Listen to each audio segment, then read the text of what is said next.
Welcome to the Science of Success with your host, Matt Bodner.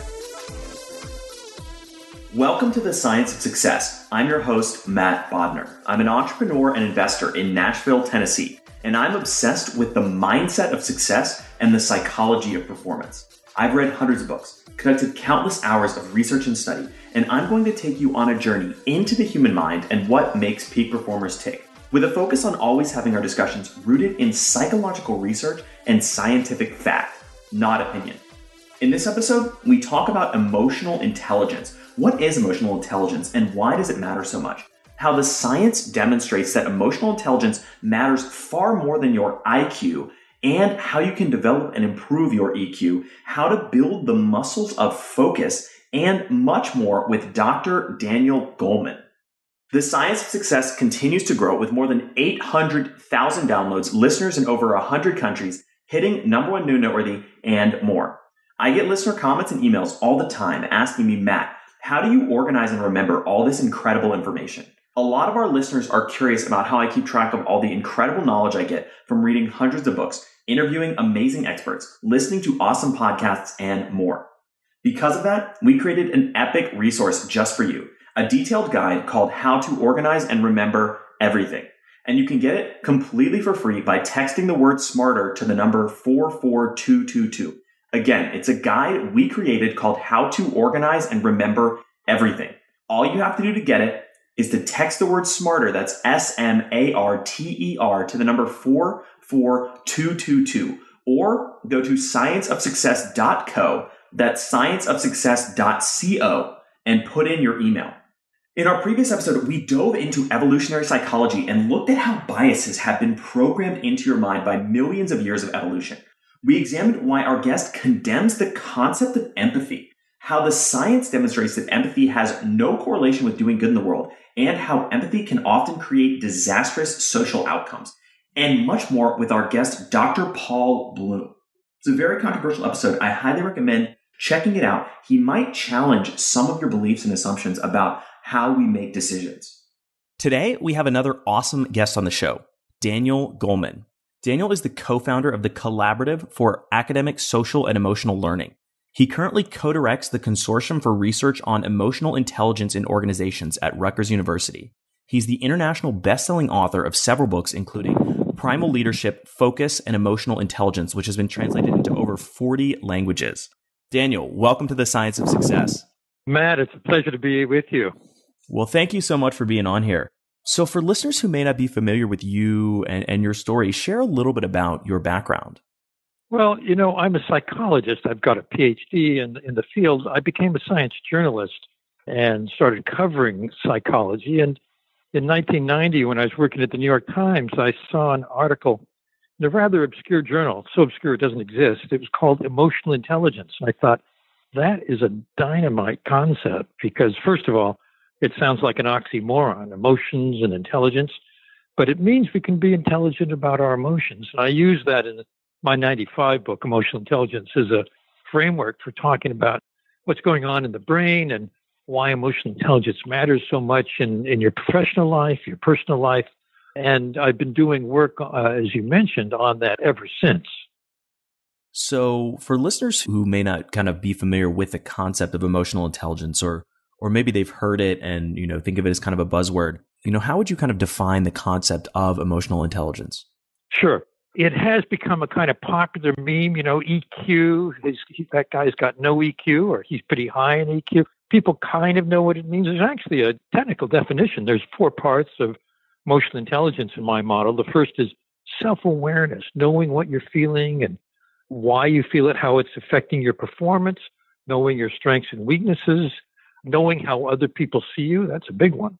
Then there's self-management, managing your upsetting emotions so you can focus on what you're doing, your task at hand, having a drive to achieve, and setting goals and working toward those goals. What I'm talking about now are what are called competencies. They're based on self-management, but they're what we call crucial competencies, abilities that are learned and learnable that we find differentiate outstanding performers from average. Another is having a positive outlook.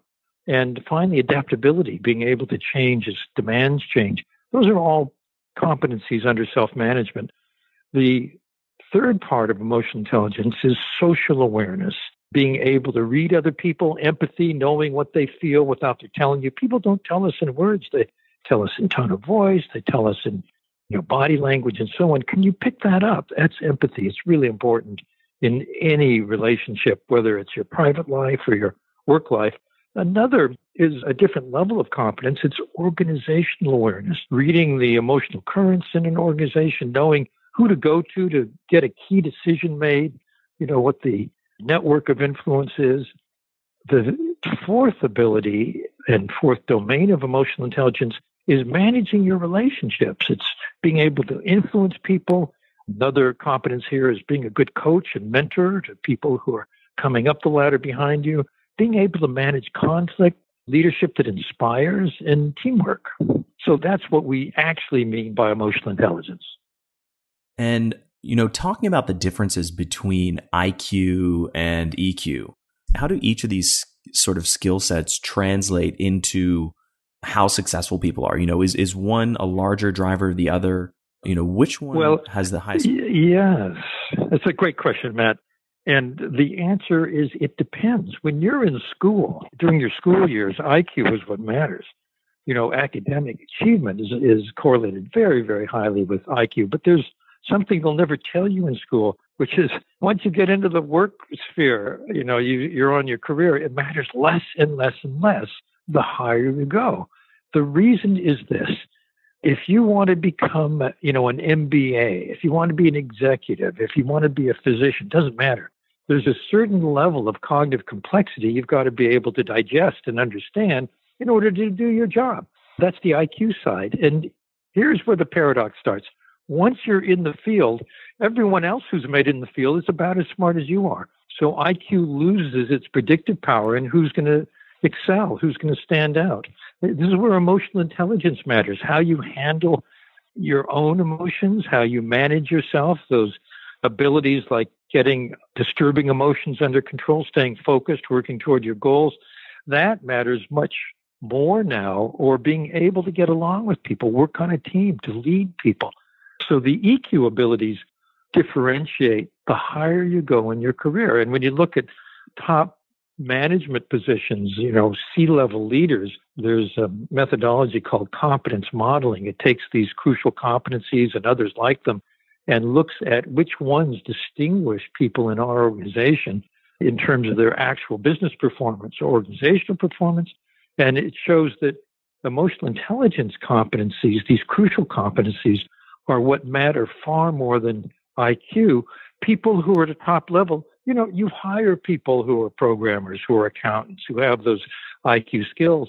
And what you're doing is managing people. And that's an emotional intelligence ability. Out of those four different components, which one do you see, or what does kind of the research bear out in terms of what do people most often struggle with? Well, empathy turns out to be a very big challenge for a lot of people, particularly, interestingly, people who are outstanding individual performers. Like, say you're really amazing at writing code. Well, programmers get a lot of mileage by being smart programmers, their IQ abilities.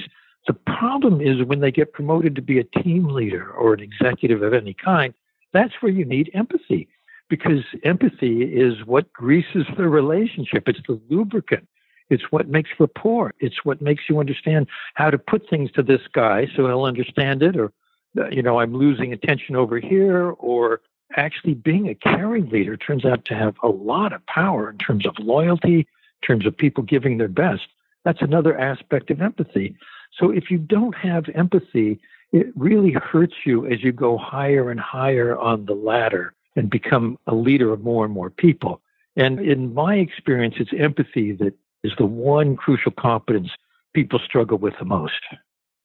And how do people who struggle with empathy, how can they kind of overcome that, or how can they cultivate the ability to be more empathetic? Well, there's actually a lot of research along these lines. It turns out there are 3 varieties of empathy, and it depends which one you need to strengthen. There's cognitive empathy, which means I understand how you think. I understand how you see the world. I can take your perspective. Technically, I know your mental models. I know the terms or the concepts in which you divide up your world. This lets me communicate with you very effectively. I know how to put things to you so you'll understand it. So that's one kind of empathy. Second kind of empathy is emotional empathy. And this draws on a completely different set of brain circuitry. Emotional empathy is when you have a feeling, I pick it up inside myself. And there are dedicated neuronal circuits for a kind of emotional brain-to-brain radar that do this. And this lets you have rapport. This lets you have chemistry with a person. You understand instantly how they feel. But there's a third kind of empathy that you see in the leaders people love to work for, and that's called empathic concern. Not only do I know how you think and how you feel, I actually care about you. So I'm going to have your back. I'm going to give you feedback that's going to help you and help us, by the way. And in other words, that's the kind of leadership that people want, but it takes that third kind of empathy. So if you want to develop that, it turns out there are mental exercises you can do that strengthen that very brain circuitry. And I think that's going to become more and more common in HR in the future. You know, as coaches and so on try to help people with empathy, you're going to see more and more of that mental training.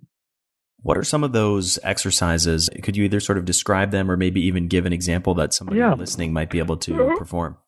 Well, one is repeating to yourself the idea that you actually care about the people in your life. It sounds so simple, but it actually has a neural impact. You know, you think of the people that have been kind to you in your life. Well, that's easy. And you hope that they'll be happy, safe, secure, you know, healthy, have well-being. You wish that for yourself. That's easy. Then you wish it for people that you love, you know, people in your family, whatever, your friends. And then for strangers or people at work, you can bring to mind specific people or the general category. And finally, for everybody. So that's a classical method of cultivating this kind of concern and care. And it turns out there's research coming out of the Max Planck Institute in Germany. It's like their MIT. And they find that if people do this consistently, like a few minutes a day, it thickens the brain circuitry for this particular kind of empathy. And people become more caring, become more concerned. It comes spontaneously. You can't really fake this stuff. It has to come from inside. What about cognitive empathy? Are there things we can do to cultivate or improve our ability to understand how people think? Yes, of course. You know, it's very straightforward. You can have someone who'll be open with you, let you know how they think about things, but you want to tell them first, here's how I think you see that, and then check it against how they actually see it. And what this does is tune you in to another person's perspective, because that's what you're doing. And then you can start to pick it up, for example, from the language they use, the terms they use, the attitudes they express. All of those are clues to someone's mental models. And the emotional empathy, Matt, if you're going to ask about that, that can be strengthened by actually talking to a person about how they feel and the things they feel most strongly about. That's the kind of conversation you can only have with your spouse, your partner, you know, your best buddy, whoever it is, but someone who can be very open with you. And it's really about sharing feelings. It may sound corny, but it actually is a methodology that strengthens the relevant brain circuitry. So in mental cognitive empathy, you're strengthening a part of the neocortex.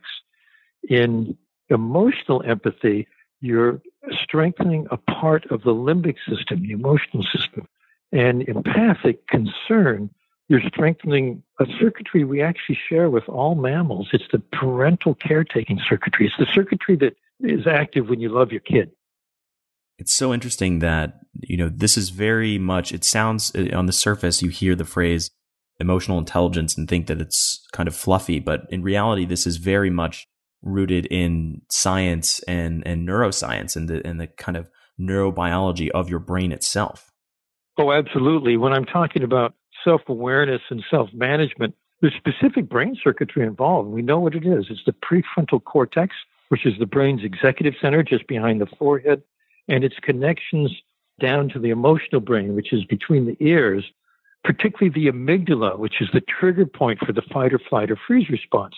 If you're someone who gets angry and overwhelmed and, really yells at people and then later wishes you hadn't, it means that you have poor emotional self-control, which is one of those crucial competencies. And the way to strengthen that is to remember to stop and think before you act, because you need to widen that window that is there always, but usually we ignore it when we're losing it. But if you're getting hijacked by your amygdala, you're going to say something, do something that's going to not be effective. You are going to regret it later. The stronger the circuitry to your prefrontal cortex, the more you can have a gap. Some say that the definition of maturity is widening the gap between impulse and action. And that's what's going on at the brain level under all of these self-awareness and self-regulation competencies. The two that involve slightly other circuitry are this goal orientation, striving toward a goal and keeping it in mind and overcoming obstacles and keep going. That's one important thing. Another is a positive outlook. No matter what happens, you're going to see the silver lining and keep going. You're going to see the bright side. Those are motivational, and they involve circuitry on the left side of the prefrontal cortex, which is where you experience positive emotions. So we know exactly what's going on in the brain underlying the emotional intelligence clusters and competencies. When it comes to relationship management, you're mostly talking about the emotional centers in the brain and the radar that they have for picking up another person's brain. But it becomes more and more complex as you get into things, say, like conflict management, which involves a lot of different moves.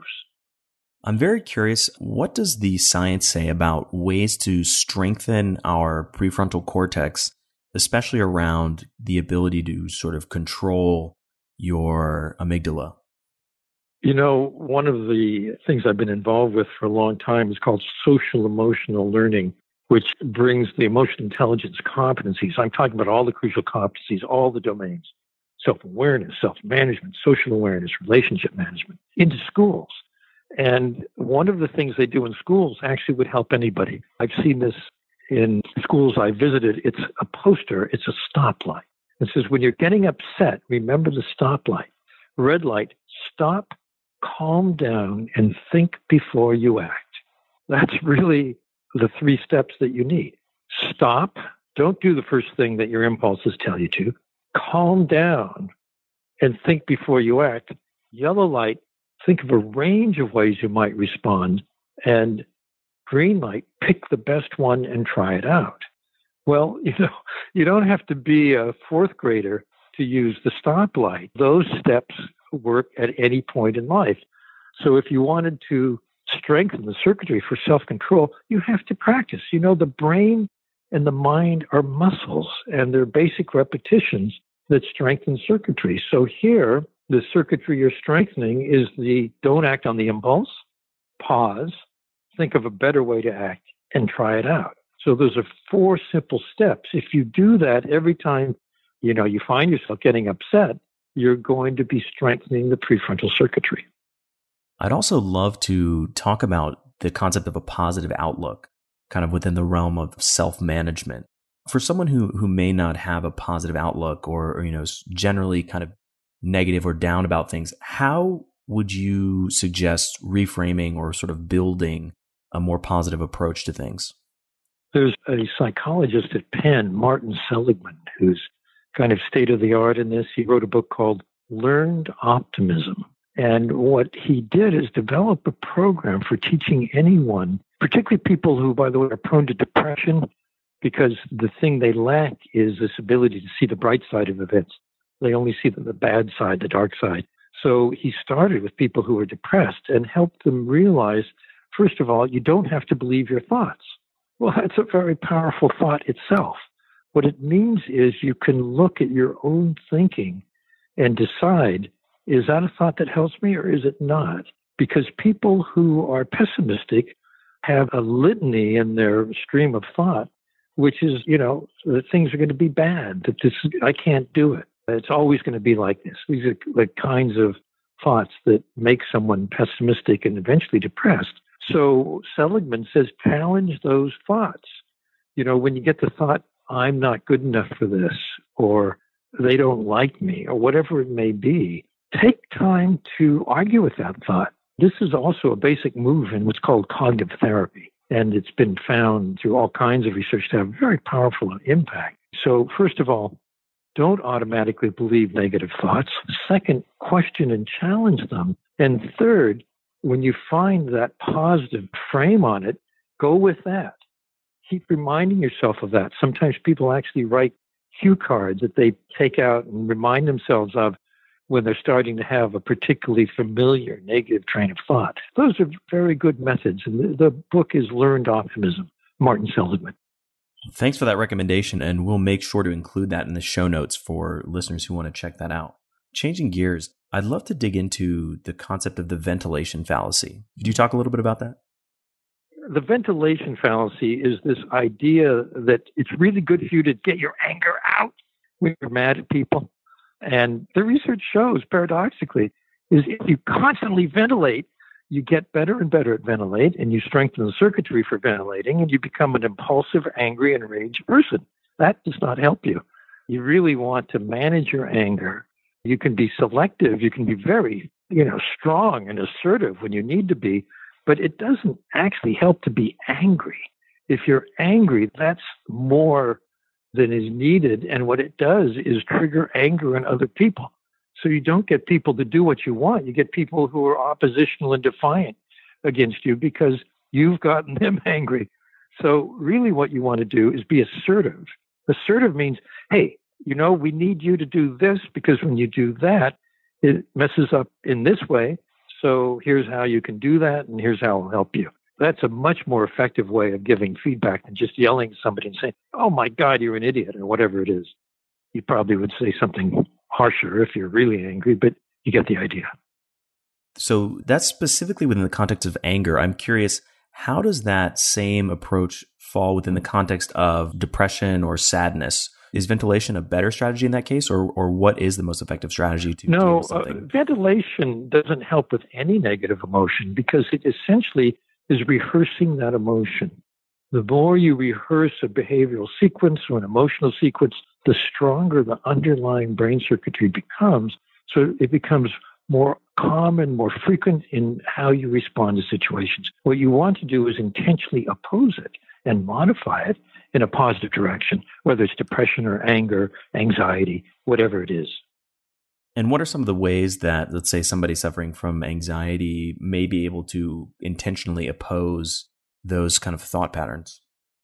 Well, one of the first steps, which actually Seligman doesn't have, but I talk about in Focus, for example, in my book, is mindfulness, which mindfulness is stepping back and letting you see your thought as a thought. So you might have an anxiety-provoking thought. This thing's going to come up and I won't be any good, or I'm going to give a talk and I'm no good at talks. That is an anxiety-provoking thought itself. Or you may have a depression-provoking thought, like, I'm just no good. I'll never be any good. Or you may have an anger-provoking thought, like, this guy is an idiot and I just, all I can do is yell at him. Whatever it may be, you want to step back from those thoughts so you can assess them. Is this helpful? Do I really want to go down this route? So I think that is across the board a first step. And I think that the way you'd handle any of those varieties of negativity is essentially the same as I outlined with the Seligman approach. You've also talked about how distraction, or sort of distracting ourselves and shifting our focus, can be a useful strategy. Could you talk a little bit about that?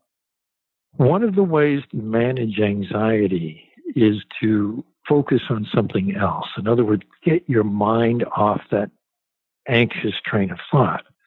And it could be, something funny, or it could be just meditating on your breath, focusing on your breath. Whatever will help you. It's different from person to person. But if you find that thing, it's a very effective way to calm anxiety. On the other hand, you don't want to be in a state where you're supposed to be focusing on one thing and your mind is wandering off. That's a different situation. So it's not that distraction is always a plus, but in certain situations, it can be an antidote. I think that's a good segue to dig in a little bit to the concept of focus, which is also the title of one of your previous books. Tell me, how do you define the concept of focus and why is it so critical? By focus, I mean attention. And attention is the doorway through which everything else happens. Memory, high performance of any kind. In sports, for example, people who test poorly on concentration, which is a key barometer of attention, do very poorly in the next season. People who at work can't pay attention do poorly in whatever it is they're supposed to do.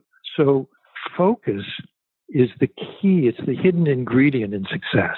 And I've got some audios that help people, that are instructions in different kinds of focus, different ways to improve your focus. And if that's been a problem for anyone, I'd recommend doing that, whether it's mine or someone else's. But you have to understand attention, as I said, the mind is a muscle. And attention and bringing your mind back to what you're supposed to be focusing on is the basic repetition. So it's the equivalent of going to a gym and doing a lot of reps with a weight.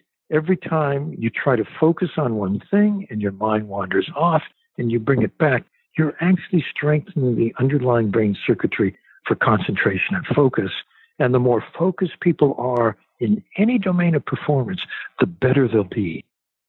You've talked about the difference between rumination and reflection and how that relates to the concept of focus. I'd love to hear you explain that dichotomy.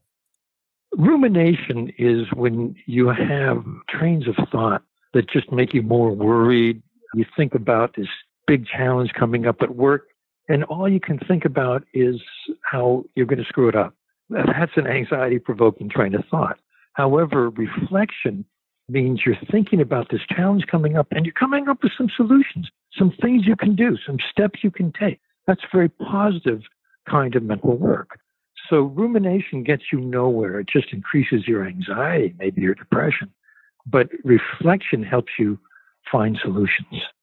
So it's the focus on finding solutions itself that really turns, reflection into a much more productive thought pattern. Yes, I would say that it's a positive kind of focus and rumination is a negative kind of focus. What about the importance of rest as part of an ability to cultivate attention and focus? Well, if you're finding that your attention is lagging and your mind is wandering, it may mean that you're not getting enough sleep or enough rest. There are people and research that really supports the idea, for example, of a power nap restores the brain and it reboots you for the rest of the day. And also people swear by, 7 or 8 hours of sleep a night if you can manage it in your schedule. But if you can't get that much sleep and you find you're losing it during the day, then a nap is actually a very quick, magical way to restore your mind. And I believe you touched on in the book the concept of attention restoration theory. Could you explain that a little bit? Well, attention restoration theory basically says that the brain, which runs on glucose, a kind of sugar, can run out of it if we're overexerting the brain. And there's a lot of work situations that will do this. And the sign of that is that you just can't keep your focus. Your mind wanders. You just can't process things as well. And that's when restoration theory says you should take a walk. If you can walk in a park, walk in nature, even better. But, drop what you're doing and just let yourself have some relaxed time, get out of the situation, and then come back to it and you'll be refreshed. It gives your mind time to restore. And is that sort of interrelated to the concept of willpower and the notion of ego depletion?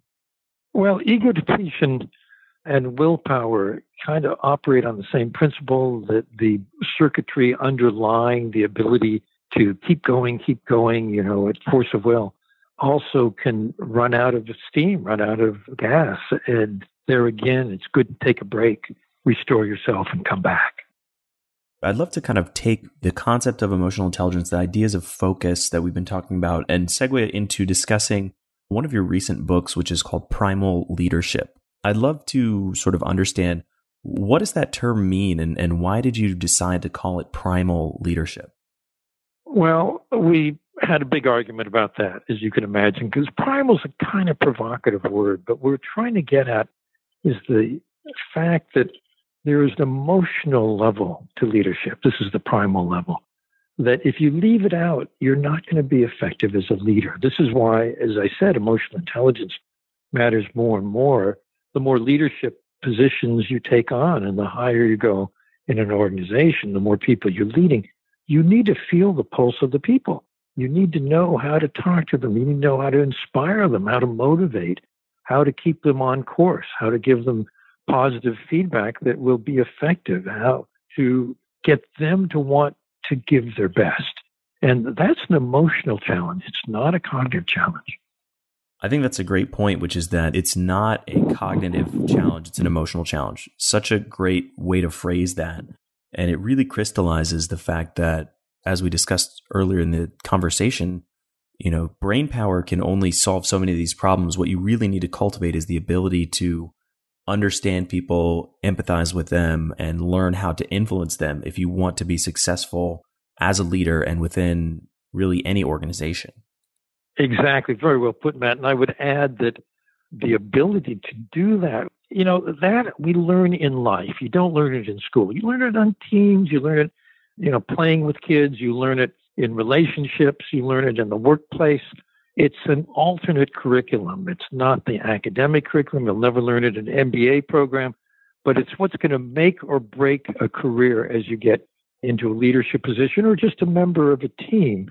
That's why I feel the crucial competencies are so important, because you can have strengths in some and limits in others. And it's important to know where your limits are so you can build on those. You may be, really good at managing yourself. You may not be so good at empathy or influence or inspiring people. But as you get into a position where you're leading a team or whatever it may be, those become more and more important. And you need emotional intelligence to improve those. You touched on the concept of the crucial competencies. What are those and how would you define them? Well, after I wrote the book Emotional Intelligence, I wrote a book called Working with Emotional Intelligence. And I realized that, my own graduate school work had been in what's called competence modeling. This was developed by one of the big developers, was David McClellan, my main professor at Harvard. And a competence is a learned and learnable ability that makes you outstanding in your work. So the competencies, some of them I mentioned, the drive to achieve or having a positive outlook or adaptability, being good at influencing people or coach and mentor, conflict management, inspiring people, teamwork. These are learned abilities. There was a study done at one of the big pharma companies, Johnson & Johnson, where they had someone who's just outstanding star team leader. And they asked her, well, when did you become good at this? And she said, well, I realized that this was important. I had some talent when I was in middle school.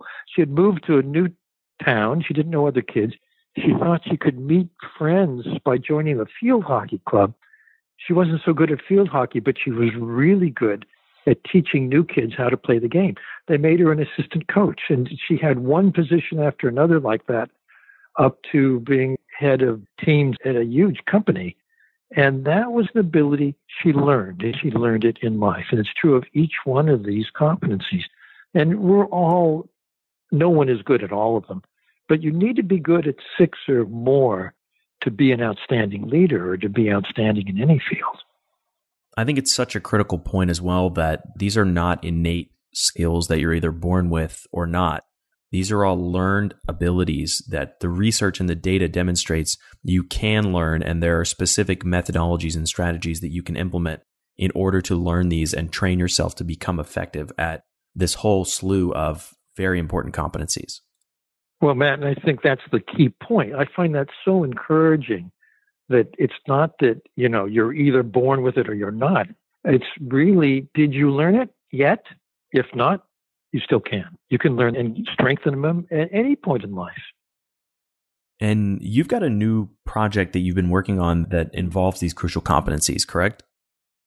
Yes, it's the Crucial Competency Project with More Than Sound.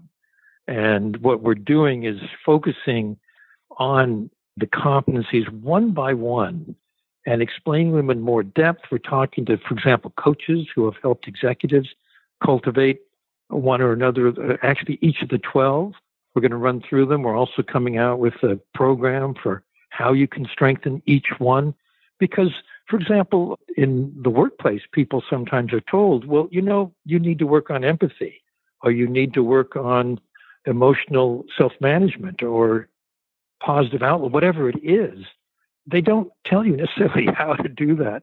So we're trying to give folks the specifics, the mechanics. How can you improve this in yourself on your own? And we'll make sure to include in the show notes a link to that resource for listeners who want to check that out and are curious about how to cultivate and learn about those different competencies. I think that's really great. And by the way, it's not just for yourself. You may have workmates. You may have friends. You may be a leader who knows someone needs that. So, it's something you also can recommend to other people. That's a great point. I'm curious, one of the other topics that you touched on is how to give people feedback or constructive criticism. I know that can often be a very touchy subject, and I'm curious, how do you recommend dealing with that issue? Well, there are two basic approaches to feedback. One is critical, which tends to dismiss the person as being like this forever, which is very demoralizing. In fact, we have fMRI studies that show people who get that kind of research, it activates their circuitry for negative feeling, for upset. In other words, you put someone in a bad mood, you don't help them. So you don't want to do that. You really want to have a kind of friendly approach, a positive approach. I'm going to help you get better at this.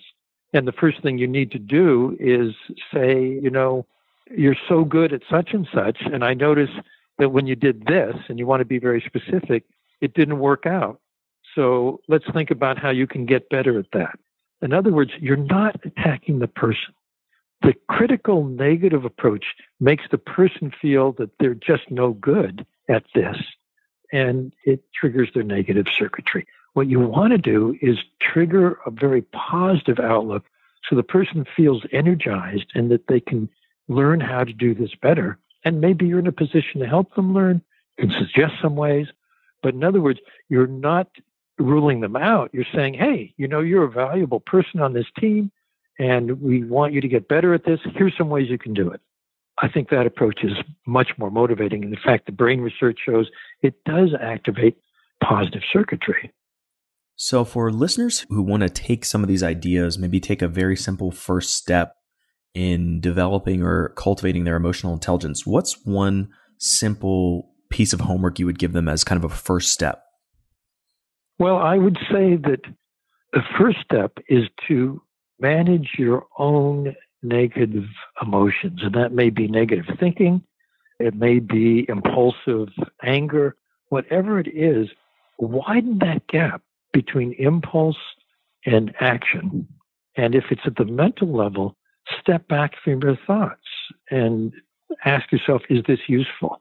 I think that's fundamental. Those are acts of self-awareness. Self-awareness turns out to be the base foundational competency in all the crucial competencies. People who are high in self-awareness tend to be high in, 10 or so emotional intelligence competencies. People who are low in it tend to have very few competencies. So this is the basic homework. I don't think you can say enough about how important self-awareness is. And it's so funny to see, you can see people who've struggled for years, and then as soon as they start to cultivate self-awareness and kind of get out of their own way in many ways, you can see rapid transformations in the way that people behave in their lives. It's so fascinating. Exactly. Matt, think about it the opposite way. People who have low self-awareness don't realize they need to do any work. Exactly. And they don't realize they're making mistakes. It's a self-fulfilling cycle in many ways that can be very negative. Exactly. You got it. Well, where can people find you and your books and the Crucial Competency Project online for listeners who want to access that? The best place to go is More Than Sound. One word, morethansound.net. It's all there. Perfect. And we will make sure to include that in the show notes for everybody to be able to check out. Well, Daniel, this has been a fascinating conversation. I wanted to thank you so much for coming on the show and sharing all of your wisdom about emotional intelligence. It's been great to... Matt, it's been a real pleasure. Thank you so much. All right. Well, thank you very much. Take care. Thank you so much for listening to The Science of Success. Listeners like you are why we do this podcast. The emails and stories we receive from listeners around the globe bring us joy and fuel our mission to unleash human potential.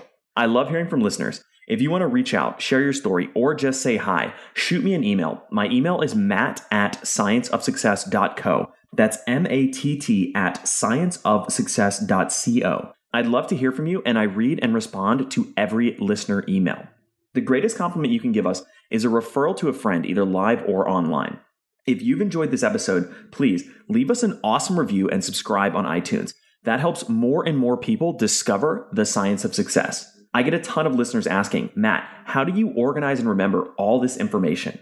Because of that, we've created an amazing free guide for all of our listeners. You can get it by texting the word SMARTER, that's SMARTER, to the number 44222.